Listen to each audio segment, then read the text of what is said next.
In Manitowoc County, Wisconsin, a man named Steven Avery found himself at the center of a gripping true crime story.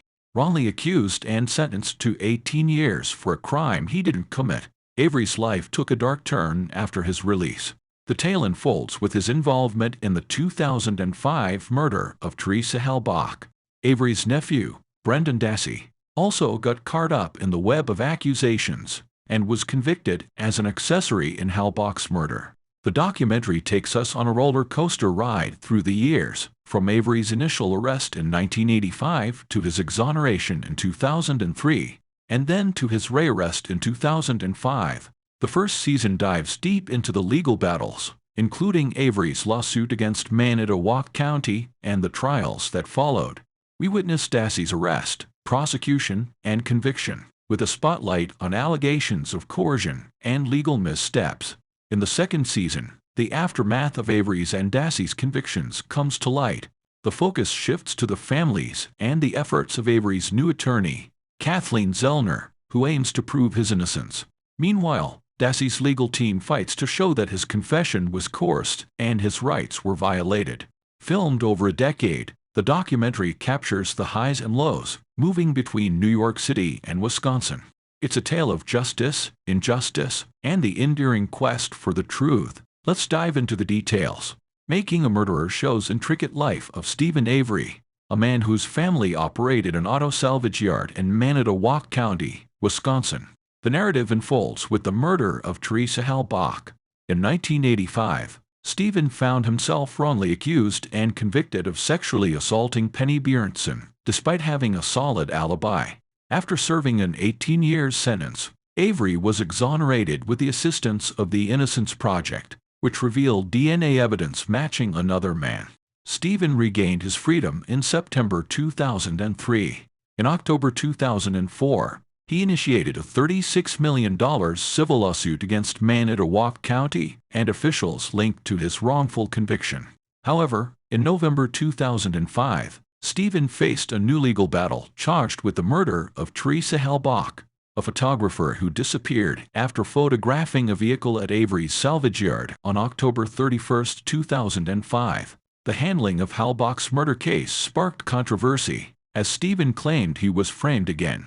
Bloodstains in Halbach's car matched Steven's DNA, leading to a defense argument that it was a setup to discredit his ongoing civil lawsuit. Allegations of evidence tampering arose when a vial of Steven's blood from the 1985 trial showed signs of interference, suggesting potential planting of incriminating evidence.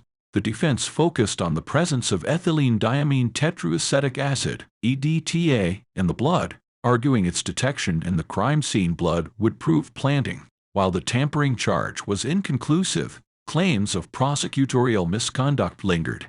The series explores flaws in the Manitowoc County Sheriff's Department's procedures and potential conflicts of interest in Halbach's murder investigation. The documentary covers the arrest, prosecution, and conviction of Steven's nephew, Brendan Dassey, as an accessory to the murder, primarily based on his confession during interrogation. The series highlights Dassey's trial, raising concerns about coercion and inadequate legal representation. Steven is convicted of intentional homicide, while Dassey faces convictions of sexual assault, party to a homicide, and mutilation of a corpse. In the summer of 2007, Steven, aged 44, receives a life sentence without parole, and Dassey, at 17, is sentenced to life with parole eligibility in 2048. Part 2 of the series explores numerous attempts to overturn Avery and Dassey's convictions, presenting additional forensic tests conducted by Steven's legal team.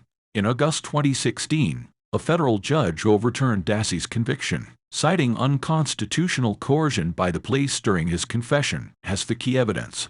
Although initially ordered for release, legal hurdles delayed Dassey's freedom. The U.S. Court of Appeals for the Seventh Circuit eventually affirmed the decision, advocating Dassey's release unless retried. In December 2017, an en banc panel upheld Dassey's original conviction, asserting proper police acquisition of his confession. In June 2018, the U.S. Supreme Court declined to hear Dassey's appeal against the Seventh Circuit's decision. What makes this documentary special is how it shows the human side of the story, not just the legal aspects. It focuses on Avery's emotions, his family, and the impact on the community. The series also highlights the struggles of Brendan Dassey, Avery's nephew, and raises important questions about coerced confessions and fair legal representation. Documentary looks at the aftermath of the convictions, with new tests and legal battles. The tension builds as Dassey's conviction gets overturned but faces more challenges. Overall, Making a Murderer goes beyond a crime story. It's a powerful reflection on flaws in the justice system, leaving a lasting impression on viewers.